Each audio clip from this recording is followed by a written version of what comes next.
Back here in Springfield, the top player for Camden is Lance Ware, and he's putting on a show. Well, those are really his core competencies: around the rim, cleaning up plays, finishing inside, rebounding the ball, and blocking shots. But as you saw there, he is expanding his arsenal. He can put the ball on the floor. We talked about how Rick Brunson allows him to start the break with his own dribble. So he is expanding his skill set, gradually starting to stretch his game away from the basket after really understanding how to master the game in that painted area. 3 rebounds as well to go along with the 6 points. Saw the 2 of 4 from the floor, a couple of free throws as well, a block, a pair of steals. Not to like about Lance Ware. Not to like about the freshman DJ Wagner, 8 points early. Can't get that bucket, and it's out of bounds off the Rancho. A little surprised to see it stay on this end. Usually when you see that, when there's a clean block out and the guy behind him jumps, if they don't blow the whistle, they'll at least reward the ball in the other direction. As if to say, we're not going to call a foul on you. Exactly. But we're going to get it going in the right direction. Yeah. Wasn't enough for the foul, but even though you may not have been the last to touch it, which I think is a point of contention now in college basketball with all the replay reviews down the stretch where the officials kind of make some of those calls and then you review it and the call has to get overturned. Well, and you know what else is brutal with the reviews this year is the checking for contact to the face. I mean, it's the amount of times they go to the replay to see if there was deliberate contact to the face. It's just really slowed down the game in that regard. Sometimes, obviously, protecting the players is of huge importance, but I think lots of times now officials or coaches, pardon me, are saying, oh, you got to review that just so they can steal an extra timeout. As a former coach yourself? I was going to say. And as a New England native, I always say, the Bill Belichick philosophy, you don't make the rules, but you have to figure out how to utilize the rules to the best of your advantage. Step through, drop pass to Mobley, a couple of up fakes and finishes. How about the patience? So again, Mobley's not the kind of guy who you're just going to throw it to him and say, hey, go to work, big fella, and just play off him like that. He's naturally too unselfish for that. But the presence of mind to be able to catch in traffic, have the patience in the footwork, hold your pivot foot, get guys in the air, and then go right through them. There seemed to be contact and just didn't have much of a complaint. He was still fighting through the contact even though there could have been a foul call. Yeah, his approach, every time I've seen him, I'm just impressed by how steady his approach is. But how about that? He's got to put up a little bit more of a fight there because Lance Ware just went right through him. Mobley has 1 foul, so maybe back of his mind he didn't want to pick up a second there, but that was too easy for Ware. No doubt. An answer 3 at the other end for Rancho's Jaden Byers. Mobley's very much one of those guys who I think is actually going to be a better player at the next level in terms of potentially his numbers than he is even at this one. When there's more space and there's a little more organization in terms of how complicated the offensive and defensive concepts are. Last year, Mobley had 19 points, 10.5 rebounds per game as he was the Gatorade Player of the Year in California. His brother Isaiah played for Rancho last season. Now he's already off at Southern Cal. 20 minutes a game, 7.5 points per game. You got to see him last year. Where does that production match up with where you thought he'd be? In terms of Evan or Isaiah? In terms of Isaiah. Isaiah, I think... I thought his numbers would be a little higher in year one, but I think that there's always an adjustment to the college level, and I think, his best basketball is clearly still in front of him. The thing that always impressed me from the first time I met both Mobley brothers is they're terrific kids. They're polite, they're well-spoken, they're really intelligent, and I think Isaiah in particular, I'd say he's the more extroverted of the two.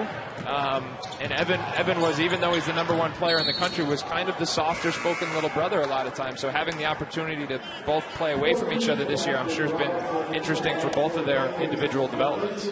They will be reunited, no doubt.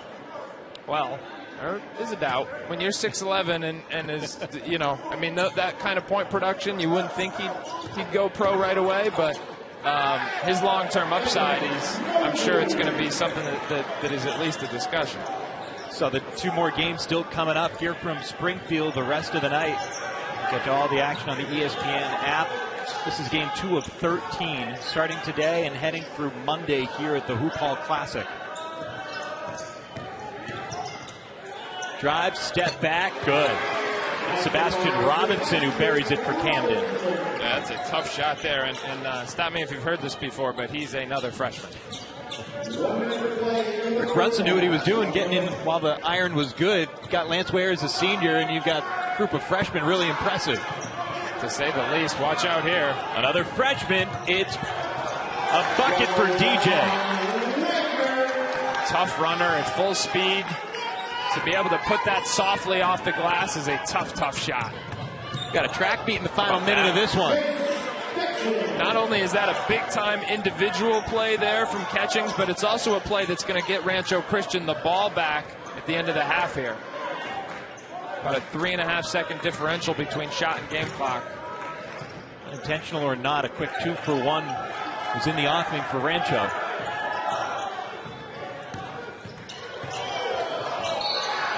Fancy dribble, but then a foul. Wagner, the shot clock gets turned off, 12 seconds to go here. Guess they won't get the ball back. 5th team foul, no free throws, foul on the floor.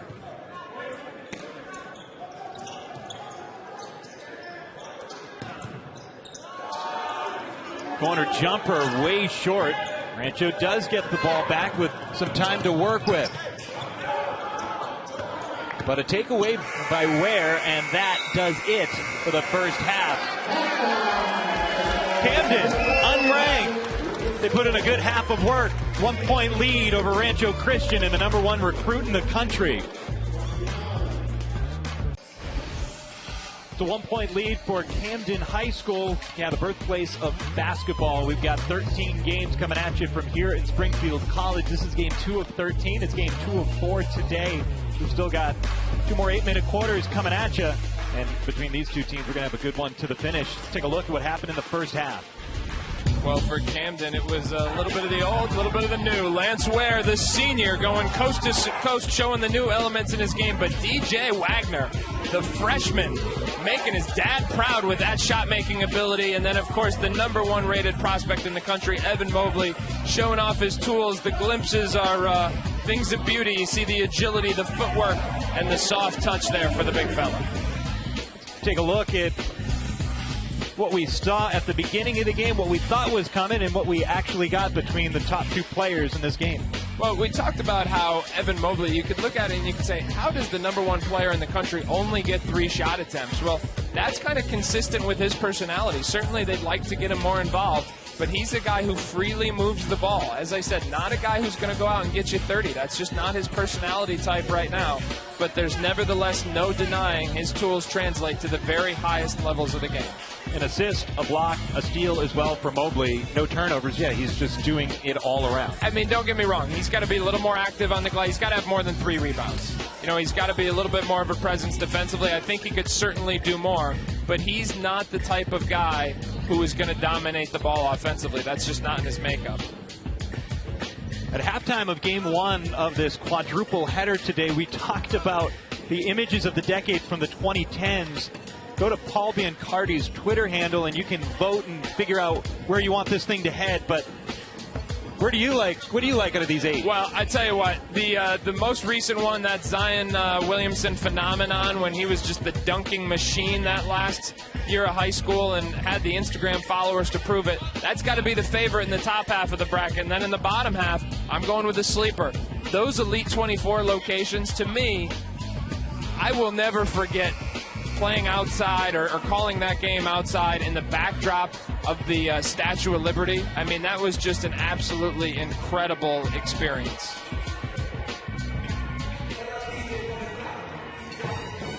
It's Zion Williamson. Everybody is standing up. Williamson, thunderous. What was that? He does dunk contest dunks in game. Here he goes. Oh! He is a man among boys. So with all of that, Zion Williamson, he was still only number 2. Yeah, I know. Those ranking guys don't know what they're doing.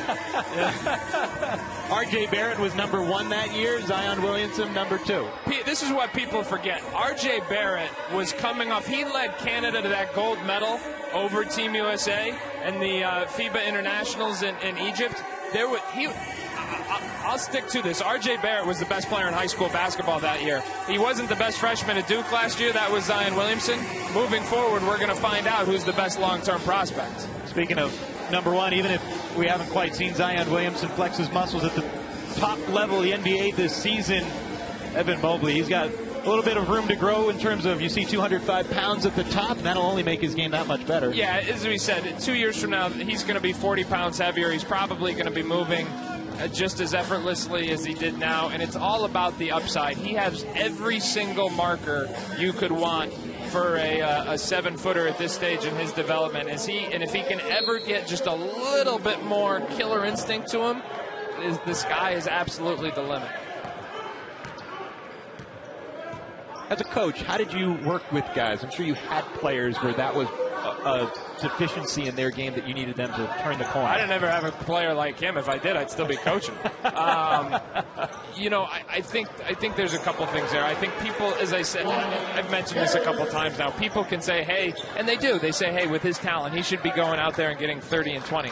Well, you know what? You can look at some of the all-time greats, and they weren't necessarily doing that at this stage.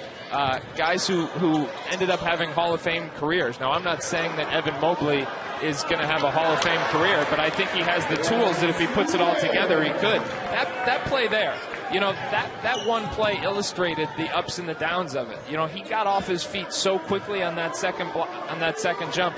Now, would you have liked him to be a little more emphatic there, challenging Lance Ware? Sure. But the sheer physical tools, and again, I go back to this. When you get to know him and know his character, that's what makes you want to buy into those tools all the more. And I think the fact that for Woodley getting a couple of offensive rebounds, Ware ultimately getting the flush at the end, you're thinking, okay, the Pac-12, you're going to be going up against guys that are, you know, twice the athletic ability of a Woodley, let's say, on a nightly basis. Yeah, and he's going to have to make that adjustment. I have no doubt he will. But I also think that it's you know, the progression for big guys, I think, is naturally a little slower because they don't have the ball in their hands all the time like the guards do, and it's just it's a gradual progression. And another flush in the second half for Lance Ware. Rancho Christian's seen enough. Camden's come out and they have clenched their muscles to begin the third quarter. Get a look at Lance Ware, the big fella, taking it from no one.